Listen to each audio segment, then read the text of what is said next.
Countdown for blast off. X minus 5, 4, 3, 2, X minus 1, fire.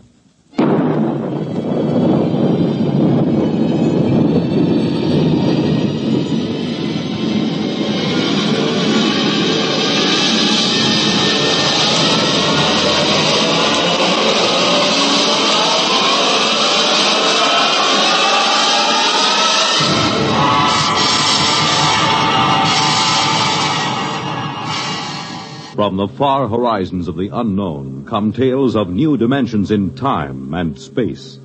These are stories of the future, adventures in which you'll live in a million, could be years, on 1,000 maybe worlds.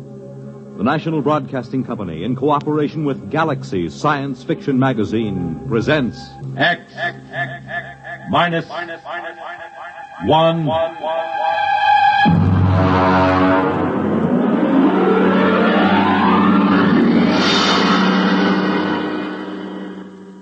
Tonight, Real Gone, starring Al Jasbo Collins.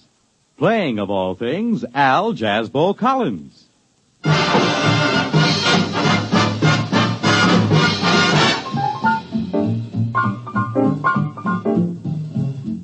Oh, come in.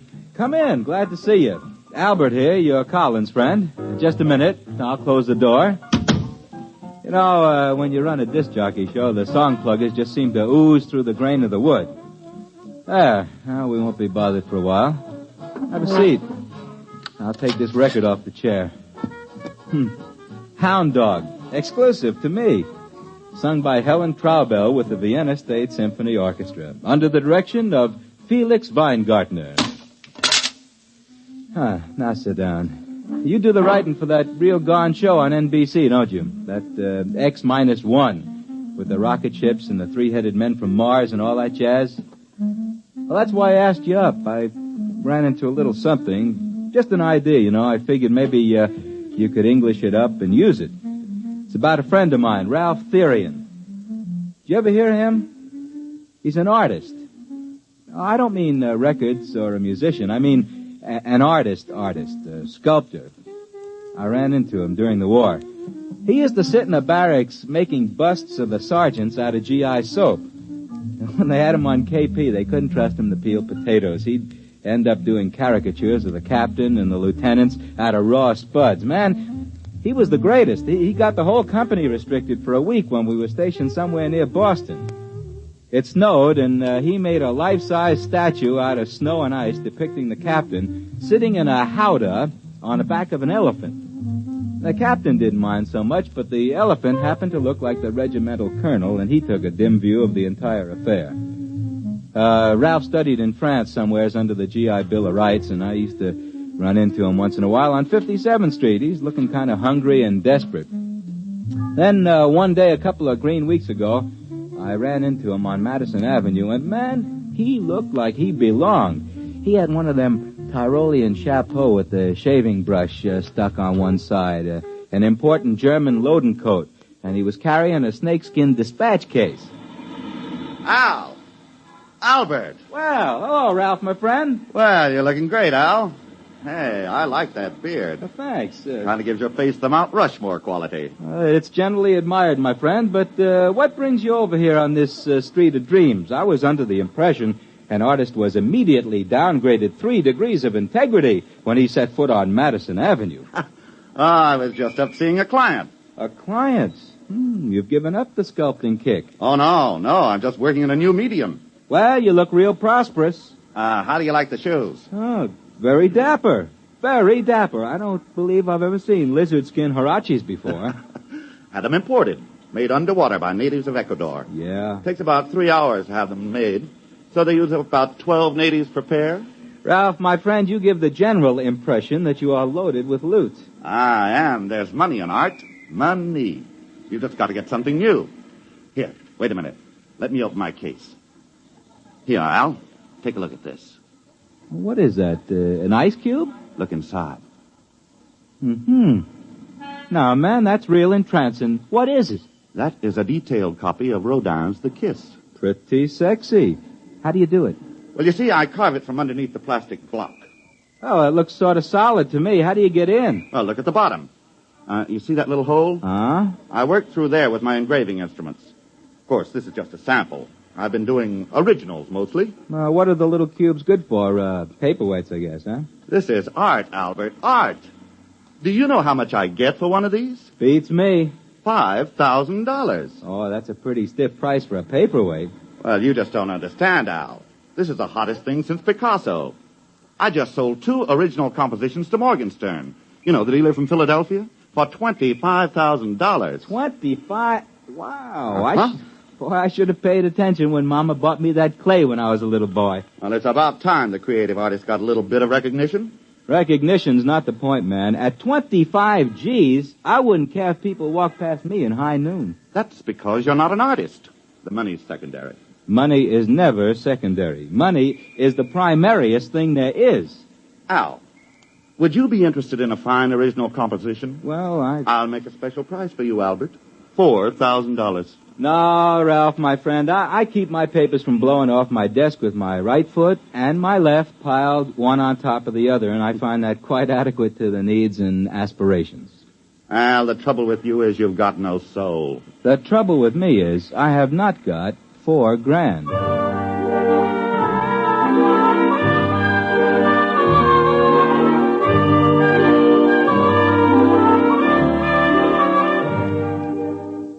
This sort of thing is happening to me all the time. For example, I have a barber who plays unaccompanied Bach chaconnes with a 1/4-inch drill and a length of steel pipe. I figured Ralph Therian was stringing me until I ran into Vladimir Osepsky. Now, Vladi is one of these men who leads a double life. He composes concerti and avant-garde operas under his Square moniker, but he's better known in the Brill Building as Larry Oss. He got in on the ground floor of this rock and roll affair, and he took an already substantial fortune and ran it up to a fantastic munificence. Larry has money he hasn't even folded yet, and he collects art. I was up at his house one night discussing such things as Tin Roof Blues and Wozzeck by Albin Berg, and Larry got around to showing me his collection. Now, this is Picasso. Larry, that's what I call cool brushwork, my man, cool. I homed it next to the Tintoretto for contrast. Well, this stuff runs into a pile of loot. Well, I figure since I've launched rock and roll on an unsuspecting public, the least I can do is collect old masters and leave them to the nation when I die. It figures. I mean, that figures. Here's my latest. Look, isn't it beautiful? You mean this hunk of plastic? Well, yes. Look into it. That design, that composition, the delicacy of that line. Well, this is the most exciting discovery in art since the invention of red paint. Larry, was this piece of Jim Crackery executed by one Ralph Therian? That's right. You know him? Mm-hmm. Remarkable talent. Remarkable. A genius. And how much did this stroke of genius cost you, if you don't mind my mentioning a crude thing like money? Not at all. Not at all. It was a steal. I got it from Morgenstern. Oh, I outfoxed him. I got it from him for only $30,000. Yeah, you outfoxed him, all right. Tell me something, Larry. What makes this worth $30,000? Albert, what makes a Stradivarius worth $30,000 and a fiddle played on the street by a beggar? $3, huh? You mean his stuff is that good? It's art, Albert. This is art. This is genius. To work with such delicacy and such control and such genius in so small a space. You see, that's it. This plastic block is how long? About 2 inches? And yet within this 2 inches is the majesty, the feeling of a sculpture 20, 30 feet high.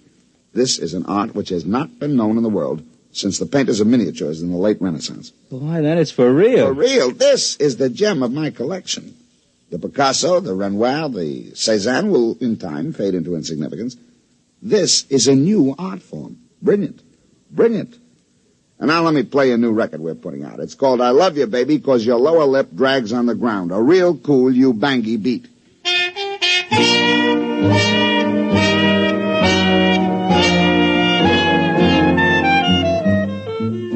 Well, I let Ralph Therian's new art form slip my mind for a while I struggled with song pluggers, advertising salesmen, account executives from the agency.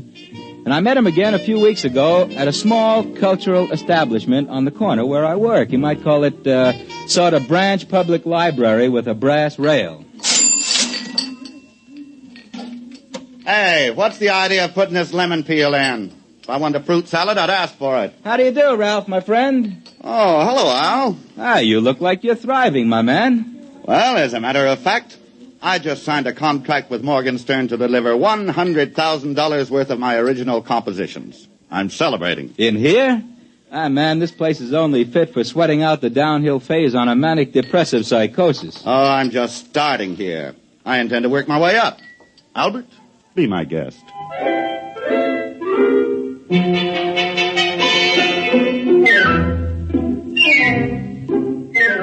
Well, I just had a difficult morning with the station manager who has an illusion in his little ricky-ticky mind that my program is the answer to Lawrence Welk and Guy Lombardo. He'd been trying to convince me to program 2 solid hours of Wayne King, relieved by vocals by Frank Crummett and Julia Sanderson. I had resisted, and I was in the mood for eating the lotus and forgetting. Several hours later, Ralph was feeling very confidential. Albert, my friend, I like you. Why don't you shave? Ralph, love me, love my beard. I will try. Albert, you have the look of an Abraham Lincoln gone hog wild among the cream puffs. Ralph, you have an artist's soul. Albert, I trust you, I trust you, I trust you. I am touched. And so, Albert, I'm going to take you to my studio. My secret studio. And I will reciprocate, my friend. Tomorrow, when I am doing my disc show, you may come to my secret studio. With the esteem that my program is held in today, tomorrow I'll be doing my broadcast from a small hole with a round iron top and plenty of running water below. What time is it? It's 1:30. I'm late. Hurry.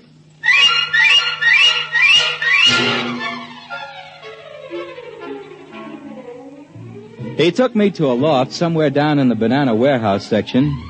He had 3 locks on the door, and he opened them with 3 separate keys. I stepped inside and took a look around. The loft stretched a whole city block. The only thing that kept the New York Rangers from using it as a practice rink was the lack of ice. It was empty, except in one corner of the room there was a mess of machinery. Looked as if someone had eviscerated a television set and left it to die of shock. There was a weaselly-looking little man in a shiny blue suit standing in the middle of the floor tapping his foot. Syrian, I've been waiting for half an hour. Where have you been? Now, take it easy, Burson. Take it easy. Plenty of time. I've told you the active life of the catalyst is only... Who's this? This is my friend Al. Al Collins. Well, who is he? And what is he doing here? I've told you we must have no one here. Now, he's my friend. I trust him. Oh, I suppose you've told him all about it. Yes, I have. Have you got the stuff? Certainly I have. 3 ampules, but it won't last. You've got to hurry. Roll up your sleeves. Oh, now, just a minute, both of you gentlemen. If I've been brought down here to witness the inoculation of a little happy juice into somebody's arm, I'm leaving. I have no desire to tangle with the Federal Narcotics Bureau. Now, Albert, do I look like I'm taking narcotics? I wouldn't swear to it. You don't understand. In those little glass bottles is a secret of $100,000. And I'm going to show you how I do it. First, we take a plastic cube out of my pocket. So. We put it down on the grid in the middle of the floor. So. Now, if you will kindly step to the outside of the white line painted on the floor. Back there. Go ahead. Now, Mr. Burson, we'll turn on the machinery. Now, I take this vial of catalyst, thus, and pour it over the plastic block. So. Now, we wait.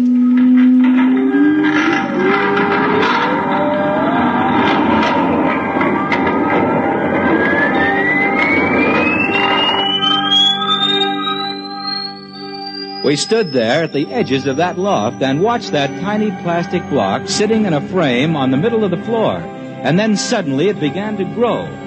In about 20 minutes, that cute little plastic block stood about 20 feet on its side.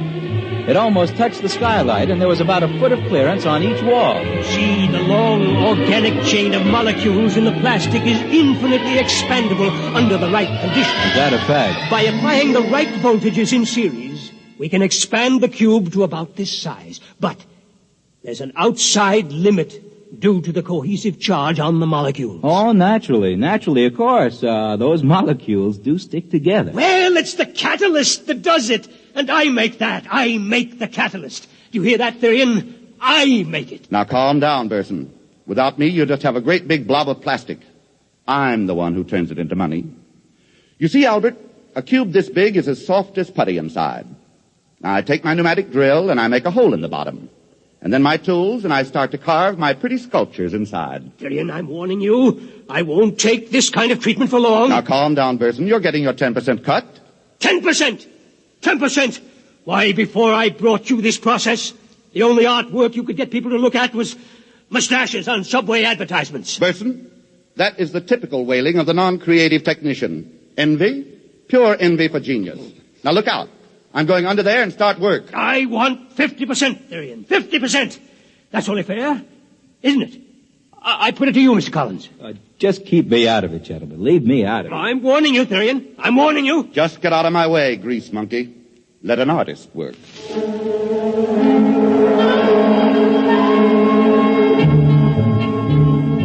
Ralph crawled under the giant cube and started to work. I could see what he was drawing, a collection of lovely ladies, something like the closing number at the Union City Burlesque. Didn't look very good. The lines were kind of thick and muddy, had a kind of a soft and sloppy quality to it, just about as if you were carving in butter. Took him about an hour, and then he crawled out. Just about in time. Well, what does it say on that watch? You've got about 20 seconds left. You cut it pretty fine there, Therian. It's all right. It's a masterpiece. Wait a minute. Okay, now. There she goes.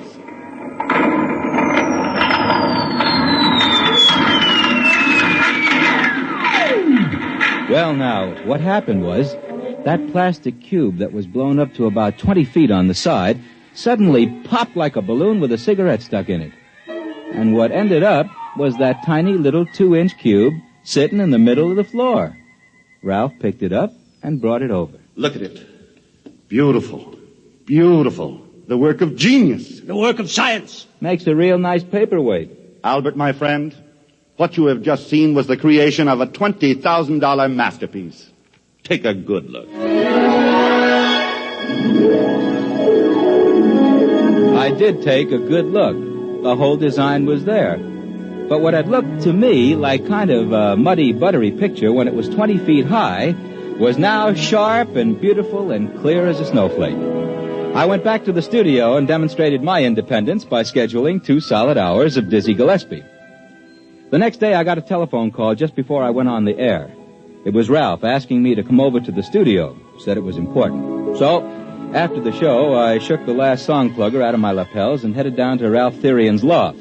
I found that fellow Burson walking up and down at the edge of the room, looking at his stopwatch nervously. They had another plastic cube blown up in the middle of the room, and Ralph was inside the cube working. They were having quite an argument. I know you got paid off today, Therian, $100,000. I know you got it, and I want my share, 50%. Don't bother me. I'm working. Hi, Ralph. Oh, hi there, Albert. Just a minute. Wait till I crawl out. I warned you. You can't say I didn't warn you. There'll be no more of the catalyst, no more. Listen to him, Al. That's why I asked you over. I wanted a witness. And you're the only one who knew all about it already. Oh, now look, gentlemen, I told you not to get me involved in this. Now listen. This little worm, this test tube termite, had the gall to threaten not to bring any more of that catalyst. But I warned you. I want my share of that 100,000. If you'll excuse me, I'll get back into that masterpiece. That catalyst is only good for 2.7 hours. Hand me the drill, will you, Burson? Here it is. But I warned you. Boy, this plastic is tough today. All right. Feel lower grade. I warned him.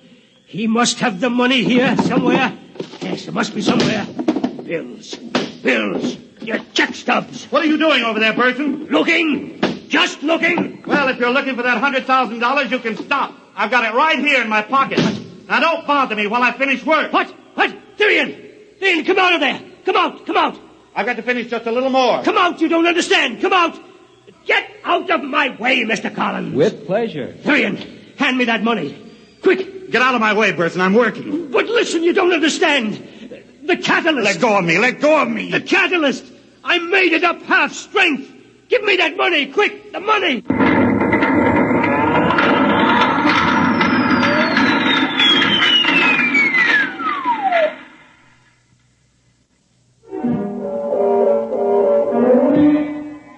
Well, that's all there was to it. I figured out that little fella from the plastic company figured he'd get himself a new sculptor when he made up that catalyst half strength.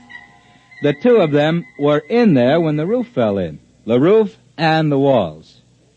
Well, that's about all there is to it. Figured you might be able to use the story. I wrote a few notes on it. They're here somewhere, under the paperweight. Oh, would you like to see the paperweight? Little plastic cube about 2 inches. Look in there. 2 fellows with their hands around each other's throat. Looks realistic, don't it? As if they were squeezing. Of course, this one's an improvement on the work Ralph Therian did. This one's in full color.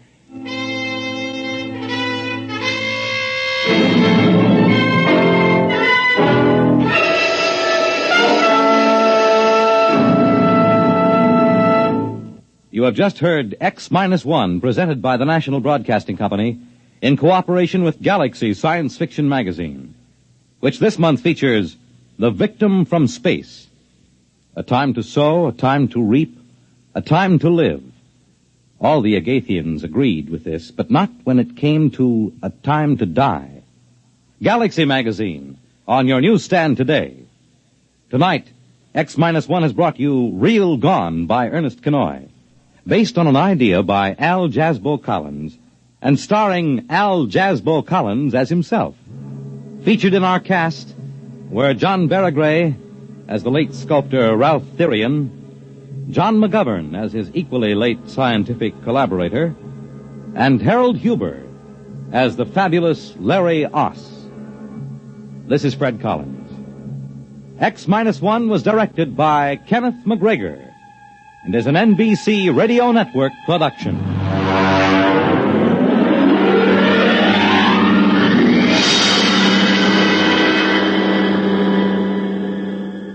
NBC takes you across the nation, around the world, with news on the hour and the exciting hotline service all day, every day, on most of these stations.